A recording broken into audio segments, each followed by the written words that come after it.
Hello and welcome to Chess with Simon. I'm Simon. Okay, let's have a look at these games.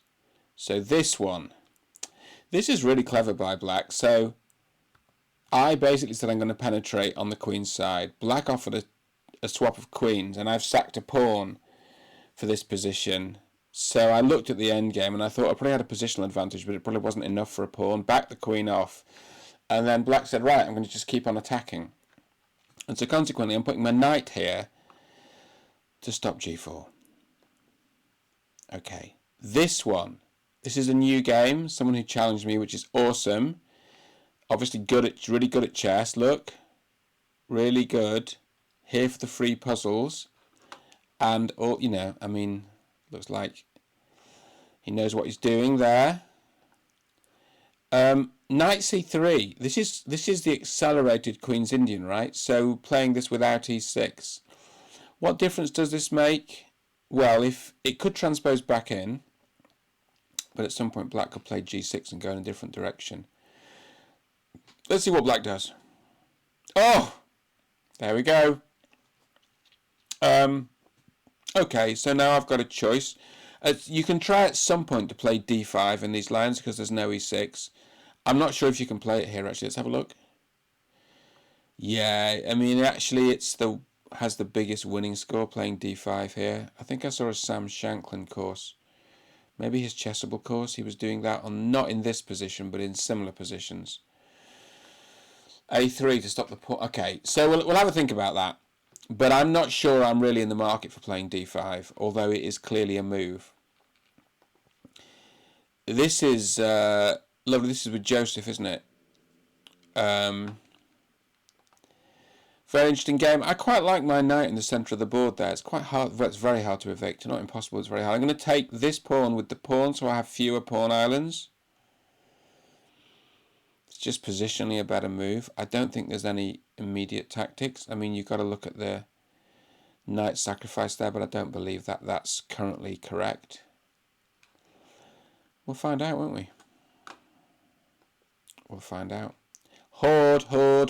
I had a game of Horde earlier. So I've had a look at this, and I think I'm going to play b6. Now, the idea behind b6 is there is actually an open explorer for Horde. b6 is the second most popular move. I'm going to play b6 because I don't want white to play b6. I think white can't play it here anyway. I just want to open up the A line. Yeah, I'm playing b6. It's not a bad move. Here I'm taking the knight. I'm quite pleased with this. I'm quite surprised. I mean, this guy really knows what he's doing, and I watched one of his YouTube videos where he beat Stockfish as Black. It's fascinating. I learned a lot from it.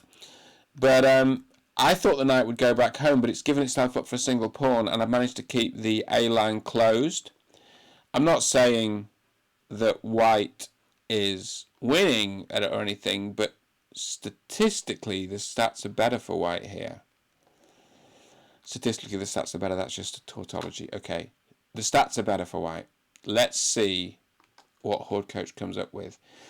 This is a great lesson in why you shouldn't play bullet chess all day. So basically what I did here was I played a bullet chess move. In bullet chess that would have been a great move. Very amusing. Like, there's loads of complex tactics. It would have made Black think, and in 1-0 bullet would have been really effective. In Correspondence, it's an outrage. It's an absolute outrage. So my best guess, we'll look at this later, my best guess is if I take that with, I don't know, the bishop, the king, or even the queen, white's got a winning endgame. And I thought this would be funny, because when Black takes, you know, I'm attacking the bishop here, there's a discovery, the knight is hanging, you know, and then the minute Black plays this, you kind of go, well, we're not going to do anything silly like that ever again in our life, are we? Because all of a sudden, I mean, one thing we could do, for instance, I mean, look, there's a free bishop there, and after this, it's mate. It's basically mate. It's mate. So that's all very unfortunate. So after some reflection, I'm going to play this move, which will give my king an escape square. But I am claiming that this was not a genius move, and I'm not proud of it. And actually, it's bad because just making reckless showboaty moves, you pay the price. And I think White's about to pay the price for this. H4 is my move. Yeah. Well played, Mark. So far. This one, look at that. I beat Stuart twice, then he beat me 3 times on the run. Ooh, that's not a good trend. So Black seems to be really preparing. I mean, Black's a really good move, and it's out of book. I'm tempted to play e4 here. I've looked a bit at this, but I'm not going to do the variations because I don't want to spoil it for it's a difficult balance because I want to make it interesting, but it's not really fair to the other player to start giving like variations. So e4 is my move here. I mean, it's a sensible move, right? If you can play e4, play e4. Yeah, I've had a little look at this. Okay, this one, Keith. Thank you, Keith, for slightly cheering me up because I think this one I've got a chance of doing okay in. So I'm going to take this pawn with check and the rook's pinned.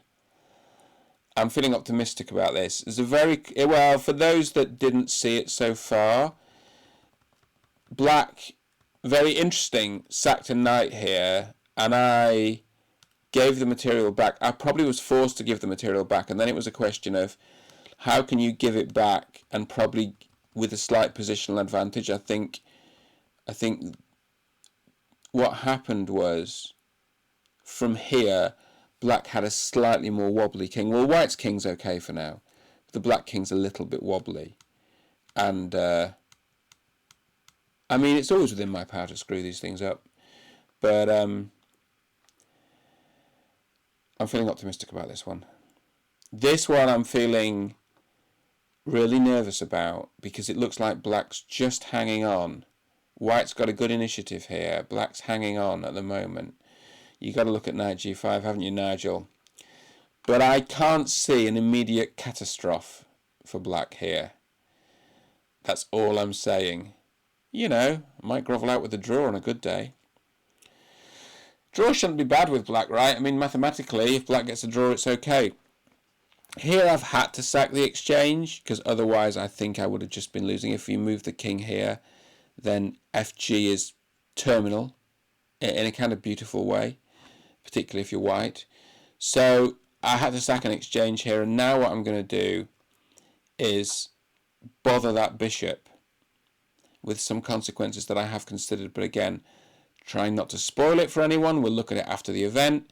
This is a good move, just annoying my rook. I like those rooks doubled there. I think the answer is you've got to move the rook away in a way that doesn't cause any massive problems. So maybe move it to here where it can't be harassed.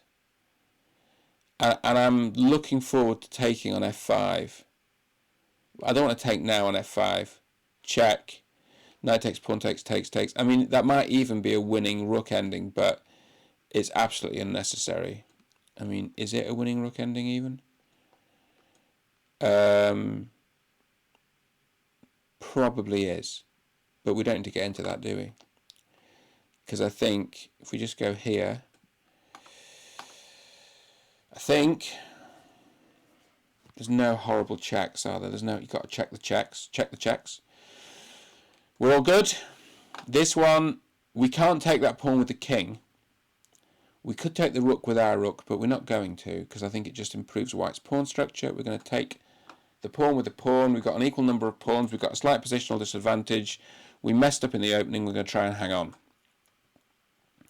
I spent a long time, this is Gary, I spent a long time thinking about what to do here. So there's some quite interesting moves, of which the most interesting I think is this, hitting the queen.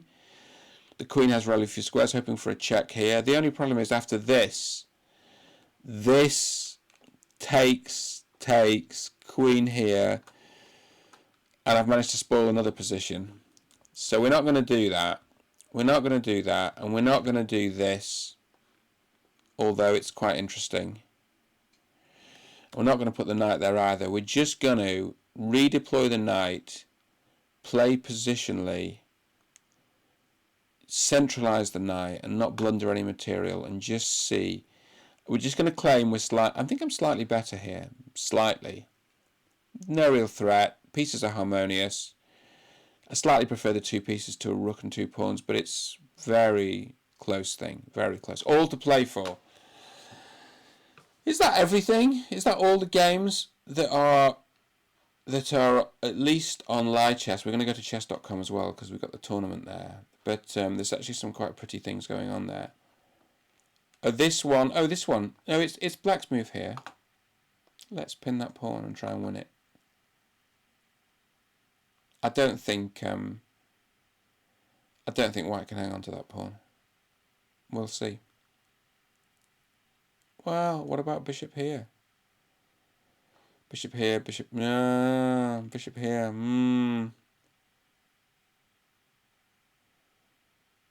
Yeah. Okay, so the honest truth is maybe actually white can. That's a very natural move. Pawn here. Attacked 3 times. Is it defendable with a rook?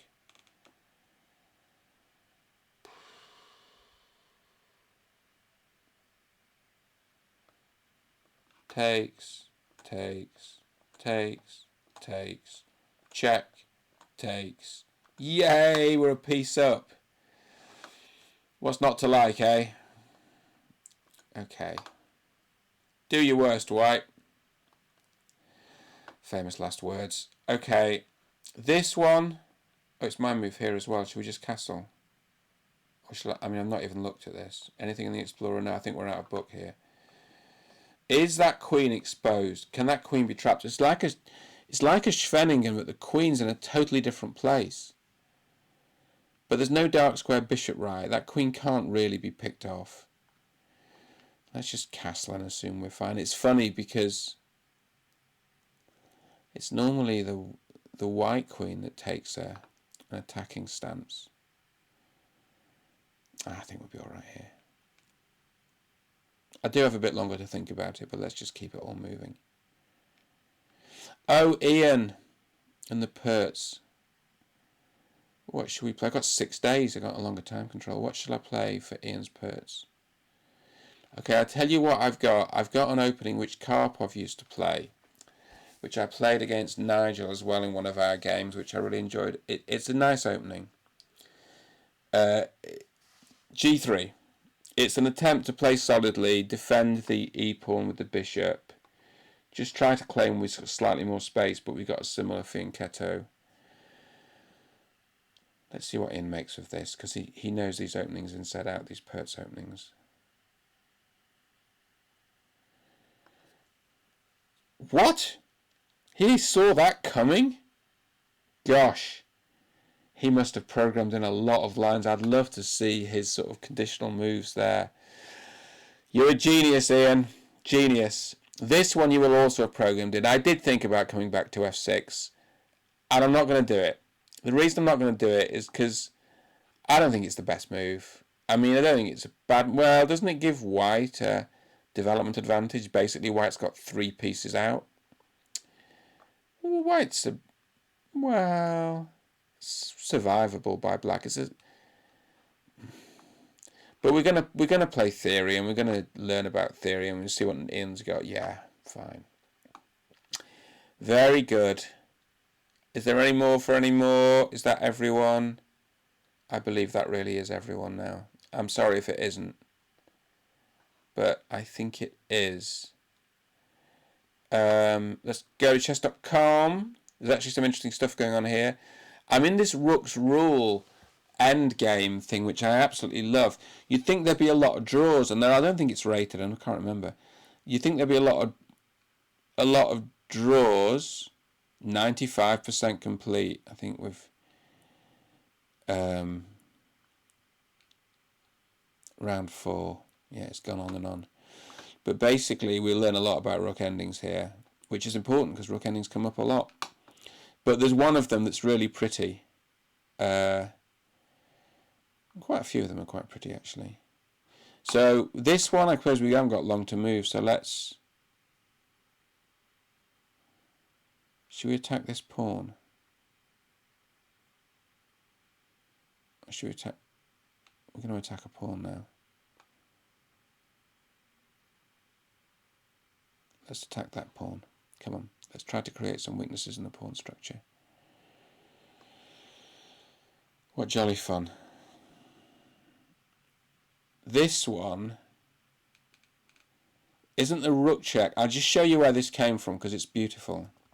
This is a beautiful game. European Daily Tournament 3.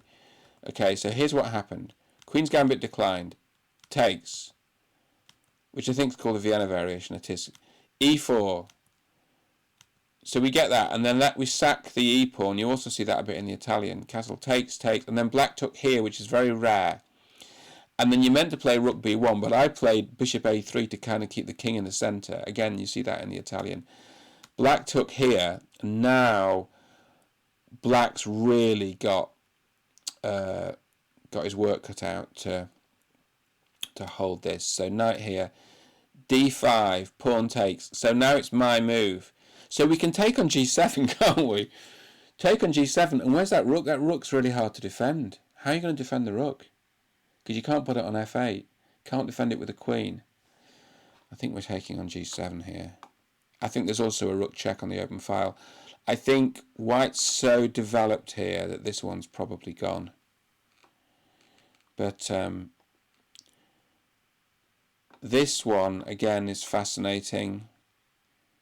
Don't know what to do here exactly. It's so complicated. Take the pawn. Take. Oh. We haven't got that long. Let's just do something.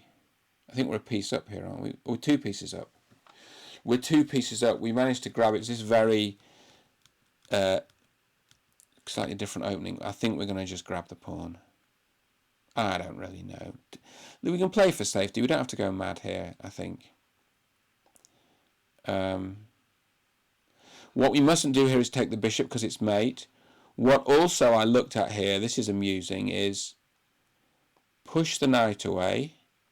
It sacks itself here, forced in the rook and queen. Take here. So then white takes there. So then we take a piece. And then there's a check there. And I think we're claiming we're a piece up after those complications. And also this pawn's falling. But it's all a bit risky. Another way, what you can't do is this because there's a fork here. But I think what we can do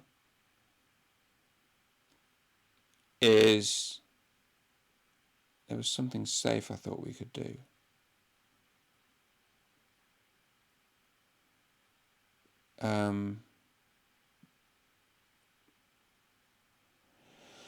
Maybe this, maybe bishop back. Maybe bishop back's quite clever because then the knight's got to move and then you can pick up the bishop. I suppose you could defend the knight. You could defend the knight and then you try and chop off the bishop and it's still checkmate here. I mean, honestly. Okay. And we can't take here. There's a lot of ways to lose this game, aren't there? We're not going to do any of them. Actually, I'll tell you what. After this, we can pick the knight off. And that's not a piece, but it's really good.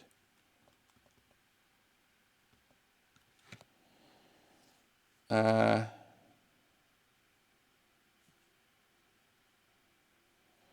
38 hours. Should we not? Let's not rush that because I think we can cope with that. I don't think that's too bad, but we just got to do it properly and not bungle it. I'm going to attack this pawn here. I show you the kind of construction I'm trying to get to, which is what I've got in one of my other games. So here,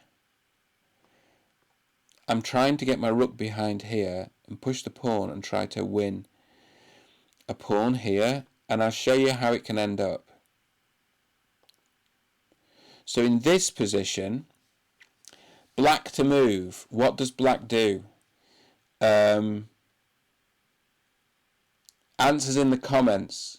Come on, what does black do in this position? Find the move for black, which I think is a good move in this position. Wins a pawn.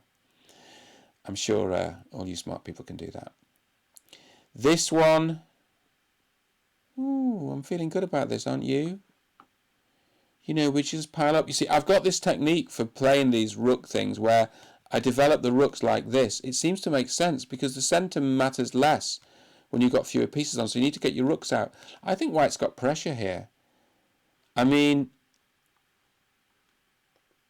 so if we go here, takes, takes, takes, takes, and it's a good job it's a check on the end, because otherwise I'm mated at the back. But aren't I winning a...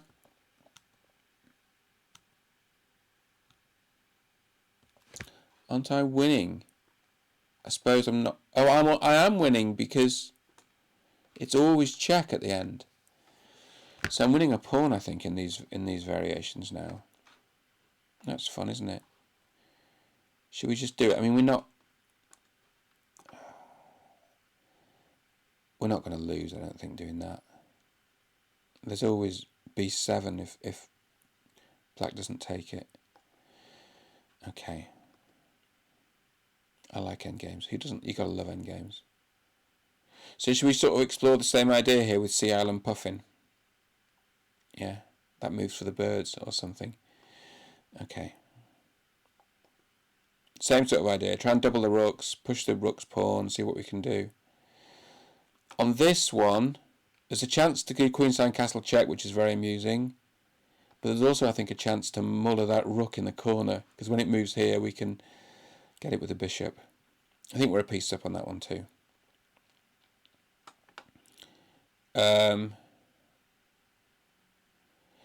Okay, this is a different one. Iron Throne of the Seven Kingdoms. Move the knight, I guess. Being attacked or defend it. I don't know what to do there. This is a nice game. This is the guy down the road who has got the lovely dogs which feature in the profile picture. So I think black's closed the centre too early, but we'll see. Rook e1 and then develop the knight round. Have we got any opening book on this? I don't know how you do this. Is there any opening book on this? Not really. Doesn't matter. Should we do rook e1? I mean, it may be that black goes f5 then. And it may be that that's okay. So everything's closed then, isn't it? So maybe we should take instead of going rook e1. Just take. Stop black closing the centre. Oh. Come on, let's take. I persuaded myself that's a good idea. I don't really want the whole game closed down. That all looks very hard. I think I'm losing a pawn there. I'm losing the pawn on e3 unless I can come up with some brilliant idea. It's a bit sad. I like pawns. Okay, this one. Wow. Just seen that move. I'm not going to try and react to that. You could snap it off. I mean, let's just do a variation. A variation would go takes. Don't want to take with that pawn. Not in a million years. Takes. Takes. Bishop takes.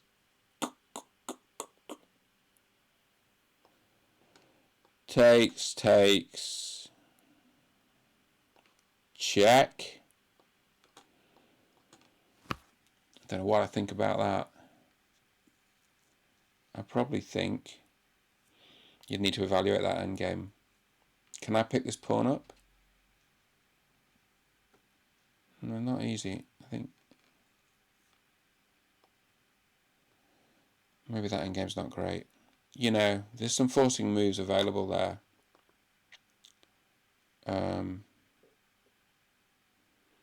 You probably have to take that knight though because it's hitting the bishop. Probably. Okay.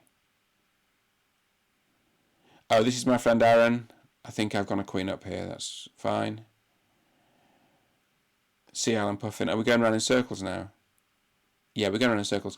So it's traditional to finish with a tactics problem because we need to improve our tactics, don't we? Particularly after my large chess performance. Okay, party people, what about this queen check? Queen check. King here. Queen check there. No, king can't go there because of the knight. Queen check, brilliant. King there. Queen check there's mate. Pawn has to go in the way. Queen check, pawn goes in the way. Knight takes. You can't take. What on earth happens? I mean, what do you do if you don't do the queen check? Nothing else is on. You've got to be the queen check, hasn't it? It's asking for it. Now, knight's got to take, hasn't it? Do we take the rook? Well, do we take the rook or do we take the pawn? Taking the pawn's no good because there's no other pieces that can help with a checkmating sequence, so we have to take the rook, and that's it. Okay, we need another one because that wasn't great value for money. Come on, this one. This one, okay, is there a queen sacrifice? Queen sacrifice, check. Bishop here, check. Looks like a mating sequence. Queen, look, this is easy. It's actually beautiful as well. There we go. We can feel good about that, can't we? I hope you're all well. I hope you're enjoying your chess, and I look forward to seeing you all soon.